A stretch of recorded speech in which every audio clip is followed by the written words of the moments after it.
وَلَقَدْ يَسَّرْنَا الْقُرْآنَ لِلذِّكْرِ فَهَلْ مِن مُّدَّكِرٍ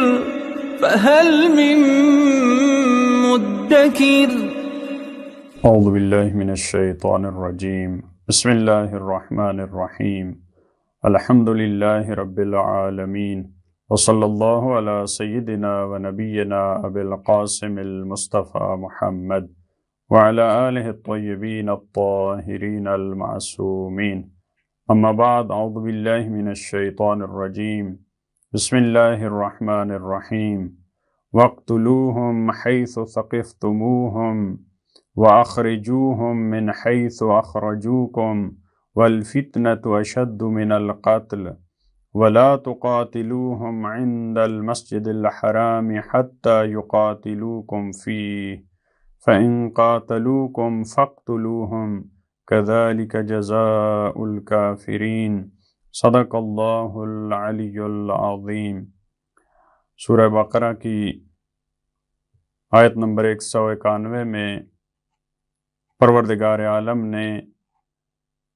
کفار و مشرکین کے ساتھ قتال کے احکامات کو بیان کیا۔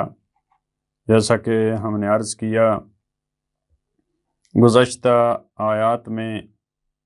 کیونکہ ہلال کا سوال ہوا، چاند کے گھٹنے اور بڑھنے کا سوال ہوا، تو وہاں پہ فرمایا کہ اس کا ایک فائدہ یہ ہے کہ حج کا تعین، حج کے زمانے کا تعین، اور یہ معلوم کرنا کہ ذی الحج کا مہینہ، کیونکہ اس کا ایک ایک دن وہ بہت قیمتی ہے، اس کے اعمال ایک ایک دن سے مربوط ہیں۔ آپ نے 9 ذی الحج کو یہ کام کرنا ہے، 10 کو یہ کام کرنا ہے، 11 کو یہ کام کرنا ہے۔ ظاہر ہے اس کے ہر دن کے احکام ہیں۔ اس کی اہمیت کے مد نظر فرمایا کہ حج کے اوقات کا جو تعین ہے وہ بھی اسی ذریعے سے ہے، چاند کے ذریعے سے ہے۔ پھر جو ذی الحج کے مہینے کے اور حج کے جو احکامات ہیں اس کی طرف اشارہ کیا۔ ان میں سے ایک اہم معاملہ جو فقط حج کا نہیں بلکہ جو 4 حرمت والے مہینے ہیں جن کا دوسری آیات میں تذکرہ فرمایا، منہا اربعۃ حرم، 4 اس میں جو حرمت والے مہینے ہیں، کل 12 مہینے ہیں لیکن 4 اس میں حرمت والے مہینے ہیں۔ تو اس میں جو ان کا احترام ہے، ایک یہ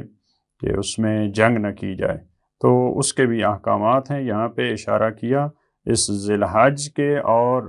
اس زمین کے احکام جہاں پہ اس عبادت کو انجام دیا جاتا ہے جو کہ مکہ ہے اور مسجد الحرام ہے، اس کے احکامات کی طرف اشارہ کیا ہے۔ فرمایا وَاقْتُلُوهُمْ حَيْثُ ثَقِفْتُمُوهُمْ، اور تم ان سے قتال کرو اور تم ان سے لڑو، حَيْثُ ثَقِفْتُمُوهُمْ، جہاں کہیں تم انہیں پاؤ یا جہاں تم ان پہ غلبہ حاصل کر لو۔ یہ ان افراد کا حکم ہے جو افراد آپ سے حالت جنگ میں ہیں۔ یہ حکم اس طرح سے نہیں ہے کہ کفار و مشرکین ایک جگہ آرام سے بغیر مسلمانوں کو تکلیف دیے، بغیر سازشیں کیے ایک جگہ زندگی بسر کر رہے ہیں، یا حتیٰ خود مسلم ملک میں اگر وہ زندگی بسر کر رہے ہیں تو مسلمانوں کو حق نہیں ہے کہ جہاں کہیں انہیں پائیں ان کو قتل کر دیں۔ نہیں، یہ ان افراد کا جو حالت قتال میں ہیں مسلمانوں سے۔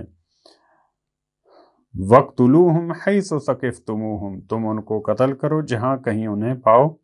یا جہاں کہیں ان پہ غلبہ حاصل کر لو۔ وَأَخْرِجُوهُمْ مِنْ حَيْثُ أَخْرَجُوكُمْ، اور ان کو نکالو مِنْ حَيْثُ أَخْرَجُوكُمْ، جہاں سے انہوں نے تم کو نکالا تھا۔ یہ معلوم ہے کہ یہ بدلے کی کیفیت ہے، یہ انتقام کی کیفیت ہے،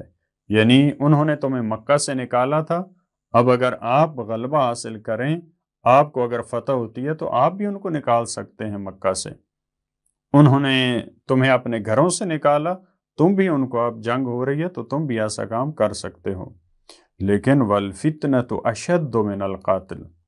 دیکھیں ہم نے تمہیں کہا ہے کہ تم قتل کر سکتے ہو ان کے قتل کے بدلے میں، لیکن انہوں نے جو کام کیا تھا وہ فتنہ تھا، اور فتنہ، اس کا گناہ، اس کی جو سختی ہے وہ قتل سے زیادہ ہے۔ ایک اور آیت میں فرمایا اکبر من القتل، یعنی یہ بہت بڑی تباہی کا باعث بنتا ہے جو فتنہ ہوتا ہے۔ دیکھیں یہ تو اب قتال کی حالت میں آپ نے ایک انسان کو انتقام کے طور پہ لڑتے ہوئے قتل کر دیا، لیکن فتنہ ایک پورے معاشرے کو اپنی لپیٹ میں لے لیتا ہے۔ قتل سے ایک انسان کی جان چلی جاتی ہے، اس کے بدن پہ آپ حملہ کرتے ہیں، وہ بھی ایک فرد کے بدن پہ، لیکن فتنہ ایک معاشرے کی روح کو، ایک معاشرے کی فکر کو خراب کر دیتا ہے۔ لہٰذا انہوں نے جو کام کیا،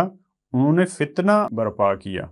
جو انہوں نے تمہیں اپنے گھروں سے نکالا، تمہیں اپنے دین کے مطابق عمل نہیں کرنے دیا، جو انہوں نے اختلاف ڈالے، لہٰذا ان کا کام فتنہ ہے۔ البتہ فتنہ قرآن کریم میں مختلف معنی میں استعمال ہوئے۔ اصلی فتنہ کے جو معنی ہوتے ہیں سونے کو آگ پہ رکھنا تاکہ اس سے خالص سے ناخالص وہ الگ ہو جائے، اس کو فتنہ کہا جاتا ہے۔ لیکن یہ ہر سختی، ہر آزمائش، البتہ فریب کے معنی میں، آزمائش کے معنی میں، کفر و شرک کے معنی میں مختلف اس کے مصادیق ہیں قرآن کریم میں۔ لہٰذا ان کا کام وہ قتال سے سخت تھا، ان کا کام فتنہ تھا۔ وَلَا تُقَاتِلُوهُمْ عِنْدَ الْمَسْجِدِ الْحَرَامِ، اور ان سے قتال کی ہم نے اجازت دی ہے، لیکن مسجد حرام کے پاس آپ ان سے قتال نہیں کر سکتے، کیونکہ اس کی حرمت کا خیال رکھنا ہے، اس کا ایک خاص احترام ہے، وہاں پہ تم قتال نہیں کر سکتے۔ لیکن ایک صورت میں وہاں بھی اجازت ہے لڑنے کی، حَتَّى يُقَاتِلُوكُمْ فِي، اگر مسجد الحرام میں وہ تم سے قتال کرتے ہیں تو اس صورت میں تمہیں بھی اجازت ہے۔ ایسا نہیں ہے کہ ایسے حرمت والے جو مقامات ہیں وہاں پہ اگر دشمن تم پہ حملہ کر دیں تو وہاں پہ انسان ہاتھ پہ ہاتھ دھر کے بیٹھا رہے، نہیں، اگر وہ پہل کرتے ہیں اور انہوں نے اس مکان کی حرمت کو پامال کیا تو آپ وہاں ان سے قتال کر سکتے ہیں۔ فَإِنْ قَاتَلُوكُمْ فَاقْتُلُوهُمْ، پھر تاکید کے ساتھ اگر وہ تم سے قتال کر رہے ہیں ایسے مقامات پہ بھی، فَاقْتُلُوهُمْ، تو آپ بھی ان سے قتال کریں۔ كَذَلِكَ جَزَاءُ الْكَافِرِينَ، اسی طرح پروردگار نے کافروں کی جزا کو اور سزا کو مقرر کیا ہے۔ یہ اسلام اس بات کی اجازت نہیں دیتا کہ اگر کافر تم پہ حملہ کرتا ہے، وہ تم سے قتال کرنے کے لیے آمادہ ہے، اور تم کہو کہ ہم تو صبر والے ہیں، ہم تو برداشت کرنے والے ہیں، ہمیں تو اس میں شہادت میں ثواب ملے گا۔ نہیں، آخری خون کے قطرے تک اور جب تک آپ میں رمق باقی ہے آپ کو مقابلہ کرنے کا کہا ہے، آپ کو ڈٹ جانے کا کہا ہے، استقامت کا کہا ہے۔ فَإِنِ انْتَهَوْا، اگر وہ جنگ سے باز آ جاتے ہیں، انتہو انتہا یہاں پہ باز آ جانا، رک جانا۔ فَإِنِ انْتَهَوْا فَإِنَّ اللَّهَ غَفُورٌ رَحِيمٌ، اور اگر وہ باز آ جاتے ہیں، کیونکہ یہاں مسجد الحرام کی اس پہ فوکس ہے، اس جگہ پہ، وہاں پہ اگر وہ قتال کرتے ہیں، وہاں اگر نہیں کرتے تو یہاں اسی کی طرف اشارہ ہو سکتا ہے یہ فَإِنِ انْتَهَوْا، اگر وہ مسجد الحرام میں جنگ کرنے سے باز آ جاتے ہیں، فَإِنَّ اللَّهَ غَفُورٌ رَحِيمٌ، تو پروردگار وہ مہربان ہے، وہ بخشنے والا ہے۔ وَقَاتِلُوهُمْ حَتَّى لَا تَكُونَ فِتْنَةٌ، دیکھیں اوپر والی آیت میں کہا تھا کہ ان کا کام فتنہ ہے، اور اس کا گناہ یہ قتل سے بھی شدید تر ہے، یہ اس کا بہت بڑا نقصان ہے۔ یہاں پہ اب فرمایا وَقَاتِلُوهُمْ، ان سے قتال کرو، حَتَّى لَا تَكُونَ فِتْنَةٌ، یہاں تک کہ فتنہ ختم ہو جائے، یعنی قتال کی اس وقت تک اجازت ہے جب تک فتنہ ختم نہیں ہوتا۔ جب آپ نے فتنہ کو ختم کر دیا، جب معاشرے میں امن اور اطمینان اور سکون کی فضا پیدا ہو گئی تو اس کے بعد آپ قتال نہیں کر سکتے، لیکن فتنہ کے ختم ہونے تک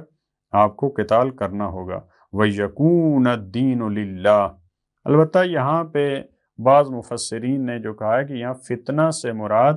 وہ شرک کا فتنہ ہے، وہ کفر کا فتنہ ہے۔ اس کی دلیل کیا؟ یہ بعد والا آیت کا حصہ وَيَكُونَ الدِّينُ لِلَّهِ، فتنہ کے ختم ہونے تک جنگ کریں اور اس وقت تک کہ دین اللہ کے لیے ہو جائے۔